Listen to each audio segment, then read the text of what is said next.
ये सिर्फ एक साल की मेहनत नहीं है, तुम्हारे 11 साल तुम्हारे लगे हैं, तुम्हारे पेरेंट्स ने इन्वेस्ट किया है, तुम्हारे 11 साल तुमने समय भी इन्वेस्ट किया है और पैसे भी इन्वेस्ट, और उसके बाद तुम 12th में पहुँचो, अभी इंटर पास करोगे, 12th पास करोगे, उसके बाद में तुम्हारे करियर के और रास्ते खुलेंगे, है ना। और दूसरी बात ये कि तुम जो 12th में पहुँचे हो, तो 11th और 12th में ज़्यादातर बच्चे 11th 12th में इन्हीं सर से पढ़ रहे हैं, तो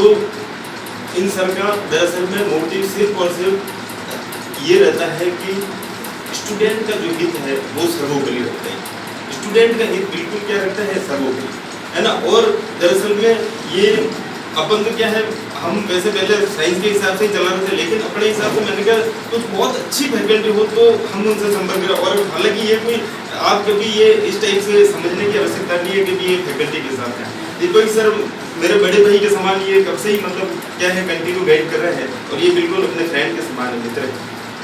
कोई मतलब। और इनका ढूंढना भी हुआ है कि इस टाइप से नहीं हुआ कुछ। दरअसल में हम कब से 2-3 बार हमने ट्राई की इंग्लिश लिटरेचर यहाँ पे चालू करने की, दूसरी फैकल्टी बुलाते थे लेकिन स्टूडेंट 2 दिन पढ़ते और भाग जाते, है ना। कई ऐसे नामी फैकल्टी बुलाई थी जैसे कि, लेकिन क्या है फिर सर से तो पहले से हम परिचित थे काफ़ी टाइम से, लेकिन सर के मकान का काम चल रहा था तो थोड़े उलझे हुए थे, फिर बातचीत होती रही और फिर सर ने कहा यार अपन राजनगर में बच्चों के लिए कुछ करेंगे यार, क्या नींव से ही इनकी नींव अच्छी पड़नी चाहिए, क्या नींव अच्छी पड़ेगी तो आगे इमारत बोले उतनी, अब इमारत बनाने में भले दूसरा कारीगर आ जाएगा तो चल जाएगा, लेकिन नींव अच्छी डालेंगे तो बढ़िया रहेगी, है कि नहीं। तो फिर क्या हुआ, स्टार्ट हुआ और उसके बाद में देखो अभी के भी लगातार ये भले 2 स्टूडेंट हो चाहे 3 स्टूडेंट हो, अब तुमको पता है 11 में सिर्फ 3 स्टूडेंट, फिर भी ये मतलब यूँ है कि पूरी ईमानदारी से और मतलब पूरे डेडिकेशन से मतलब उनको अपना गाइडेंस देते हैं, जबकि ठेठ श्रीनाथ कोलोनी से वहाँ से आना जाना मतलब है कि नहीं। और दूसरी बात ये कि इनके गवर्नमेंट जॉब है, ज़्यादातर गवर्नमेंट जॉब लगने के बाद में टीचर्स इस टाइप से इतनी मेहनत नहीं करते हैं, है ना। और लेकिन फिर भी ये क्या है, इस मोटिव से कर रहे हैं क्योंकि बच्चों को कुछ मिले, अपने ज्ञान का सदुपयोग हो उस हिसाब से। तो आप बहुत ही खुशकिस्मत हैं, है ना, उनके लिए भी, सर के लिए भी। और दरअसल में सर से भी संपर्क, इन सर को भी मैं कब से ही, हालांकि संपर्क कब से ही था, है ना, जानते कब से ही थे हम, लेकिन क्या है कि सर वहाँ पे पढ़ा रहे थे, हम यहाँ पे थे। और फिर क्या हुआ कि जैसे कि अपने जो बच्चे थे, कुछ ज़्यादातर बच्चे जैसे कि अब आगे तो दूसरी क्लास में जाती है कि नहीं, यस है जैसे ये सब से संपर्क हुआ था कि सर के वहीं जा रहे हैं। और सर को ये तो जानते थे कि राजनगर में क्वालिटी नंबर 1 जो है कॉमर्स के अंदर क्वालिटी नंबर 1 ये देता है कि नहीं भाई। इनसे अच्छा यानी कि अभी तक हमारे संपर्क में कोई फैकल्टी नहीं है, ठीक है। तो ये क्वालिटी नंबर 1 देते हैं, तो फिर मैंने कहा क्वालिटी नंबर 1 जो देते हैं उनको ही अपने साथ क्या है जोड़े और हम मिल करके जुड़ करके काम करें। बाकी कोई किसी पे कोई क्या है मतलब यूँ है कि इस टाइप से ऊपर कोई नहीं है ना। हम बराबर इनसे मिले और फिर कॉमर्स अकेडमी की भी शुरुआत होगी और साइंस अकेडमी के साथ साथ कॉमर्स अकेडमी की शुरुआत, और साथ में मैंने कहा बच्चों को एक साथ मिले, कुछ अच्छी सुविधा मिले, अपना अनुभव भी मिले और सर का एक्सपीरियंस से बच्चों का अच्छा फायदा हो, है ना। और इसमें दरअसल में फीस के मामले में दोनों सर ने कभी भी इस टाइप से डिमांड नहीं की कि बच्चों से इतनी फीस रखनी है इतनी। सर हमेशा बोलते हैं कि अपने हिसाब से यार बच्चों के लेवल के हिसाब से रखो फीस, राजनगर में कितने दे सकते हैं उसके हिसाब से, यूँ नहीं कि अपनी क्वालिटी कितनी है उसके हिसाब से नहीं, कि भी बच्चों की लेवल कितना है, इकोनॉमिक स्तर कितना है उसके हिसाब से हमेशा फीस रखते हैं। और इतनी कम फीस के अंदर आप पता कर लेना, अब आप आगे जाओगे ना तो पता पड़ेगा, है ना, कि इंग्लिश लिटरेचर हो चाहे कॉमर्स हो, कॉमर्स के अंदर अकाउंट्स वगैरह की पर सब्जेक्ट की 6-6 हज़ार रुपये अलग अलग फीस लगती है, अकाउंट्स की, बिजनेस की और इकोनॉमिक्स की, और इंग्लिश लिटरेचर की 6 हज़ार से कम नहीं है फीस, लेकिन यहाँ पर कम से कम फीस में अवेलेबल करवाया जा रहा है।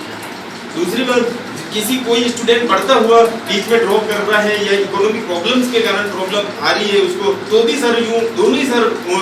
बोलते हैं यार कि चलो कोई बात नहीं इसके थोड़ा कम कर देते हैं, है ना, लेकिन छोड़ना नहीं चाहिए बच्चा बीच में। इस पर अपन ने इतनी मेहनत कर रखी है और वो बीच में छोड़ करके चला जाए तो अच्छा नहीं रहेगा, है कि। और इकोनॉमिक प्रॉब्लम होती है, कई स्टूडेंट आते हैं कि सर हमारे ये देखो प्रॉब्लम्स आप बताओगे तो हम समाधान कर सकते हैं, है ना, हमसे जितना हो सकेगा प्रॉब्लम्स का समाधान करेंगे इस टाइप से। तो कोई प्रॉब्लम्स बताता है तो उनके फीस भी कम कर देते हैं, और कभी भी इस टाइप से नहीं बोलते कि भी फीस नहीं आई तो कल से आना मत, बस बंद हो जाओ। दूसरी कोचिंगों पे इस टाइप से बहुत होता है, समझे। लेकिन क्या है कि फीस आ जाती है समय पर धीरे धीरे, क्योंकि आपको भी पता पड़ जाता है, स्टूडेंट्स को भी क्वालिटी का पता पड़ जाता है और अपने आप में दे ही देते हैं, है कि नहीं। और हम हमेशा यूँ रहते हैं कि देखो धीरे धीरे आ ही जाएगी, लेकिन हमारा भी काम होता है एक बार बोलते रहना, समय समय पेरेंट्स तक बात पहुँचाते रहना, है कि नहीं। और दूसरी बात मैं यूँ बोल रहा था कि राजनगर के अंदर जो स्टूडेंट तुम 2 साल के अंदर पढ़े हो, वो तुम ऑल राजस्थान के अंदर दूसरे स्टूडेंट से आगे रहने वाले हैं, क्योंकि कोरोना काल के अंदर भी जो है दूसरे स्टूडेंट की सबकी स्टडी जो है स्थिर हो गई थी, रुक गई, है ना। लेकिन अभी जो है तुम 2 साल के अंदर जो सर से पढ़े, 2 साल से जो तुम पढ़ रहे हो, वो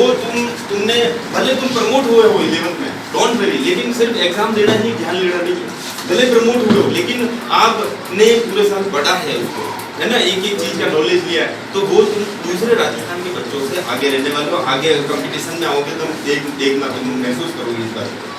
है ना, कि भी अच्छी नंबर 1 क्वालिटी से पढ़े हैं, है ना। पूरे राजसमंद के अंदर मैंने अभी तक देखा है, राजनगर की बात नहीं कर रहा हूँ मैं, पूरे दीपक जी सर के और इनके, है ना, पूरे राजसमंद में चर्चे हैं, राजसमंद में, पूरे राजसमंद में बड़ी बड़ी फैकल्टी जानती है दीपक सर को, और बड़ी बड़ी, है ना, कि भी मेरा कई संपर्क होता है, और हम देखो यूँ है कि बहुत अच्छी क्वालिटी वाले ही हमारे अपने संपर्क में आते हैं, है कि नहीं, जो मतलब स्टूडेंट के सर्वोपरि रहता है। तो क्या है कि अपने भले आपको देखो छोटी मोटी यूँ है कि आपके नजरिए से कमियां लगती हो, आपके नजरिए से, क्योंकि आपका जो लेवल है आपके हिसाब से आप नजरिया रखते हो, लेकिन हमारे नजरिए से यानी कि आपको जितना मिलना चाहिए उससे कई गुना ज्यादा मिला है, ठीक है। तो आपको मिला है, पूरा प्रयास किया गया है, अब क्या है, आपकी बारी है दिखाने की, आपकी बारी है, क्योंकि इस बार जो है 11 साल की तुम्हारे पेरेंट्स की मेहनत को दिखाने की, और 1 साल 2 साल के जो सर ने तुम्हारे ऊपर एफर्ट लगाए हैं, उनको वो मेहनत जो है दिखाने की तुम्हारी बारी है। जो तुम अब जो है थोड़े दिन का एग्जाम का टाइम है, उस समय में अभी तक भी तुमको अगर डिमोटिवेट हो, कॉन्फिडेंट लूज होता है, तो सर से बात कीजिए कि सर मैं थोड़ा डर रहा हूँ, घबरा रहा हूँ, तो क्या प्रॉब्लम्स आ रही है, प्रॉब्लम्स को आइडेंटिफाई किया जाएगा, उस प्रॉब्लम्स को आउट किया जाएगा, है कि नहीं। और उसके बाद आप एग्जाम में कंटिन्यू देते रहिए, गुड हैबिट्स डेवलप कीजिए, और सबसे महत्वपूर्ण इन एग्जाम्स के दिनों में आपको बाहर खाने से रिलेटेड बचना है, ऐसी चीज़ों से बचना है जिसमें बीमार हो जाओ। और उसके बाद में भी चलो मैंने इतनी सारी बात बोली, सर ने बोली सब कुछ अच्छा करेंगे, आपने भी बोला कि हम भी अच्छा करेंगे, लेकिन फिर भी कोई ऐसे रीजन हो जाता है, ऐसी प्रॉब्लम्स हो जाती है जिसके कारण आपका रिजल्ट खराब रहता है 12th में बेहतर, अपना बाद में सुपर हो गए नहीं हो गए, लेकिन आपके दिमाग में क्या चल रहा है हमको नहीं पता। आपका रिजल्ट अगर खराब रहता है, बाय द वे आप फेल हो जाते हो या फिर बैक आ जाती है, तो डोंट वरी, कितने भी देखो ऊपर नीचे होता रहता है, लेकिन एक बात ध्यान रखना कि दिमाग में कभी भी ये चीज़ नहीं आनी चाहिए कि सुसाइड कर लें, है कि नहीं, कभी भी इस टाइप की बात नहीं आनी चाहिए। कई बार हालांकि दिमाग में आता है बच्चों के कि 12th के बाद जैसे बोर्ड एग्जाम्स होता है, उसके बाद में रिजल्ट बहुत डाउन होता है, या बहुत उम्मीदें थी हमारे से और हम सुसाइड कर रहे हैं, तो इस टाइप की बात नहीं आनी चाहिए। अरे तो 1 साल और पढ़ लेंगे, इसमें क्या है, दूसरे समस्याएं कुछ दूसरी भी तो हो सकती है, आप इंटेलिजेंट थे लेकिन क्या पता एग्जाम में सही परफॉर्म नहीं कर पाए, कोई बात नहीं, डोंट वरी, है ना। तो ये अपन को लास्ट बात क्या है इस टाइप की, यदि ये नहीं होना चाहिए, ठीक है। तो बस आज के लिए इतना ही काफी है, और ये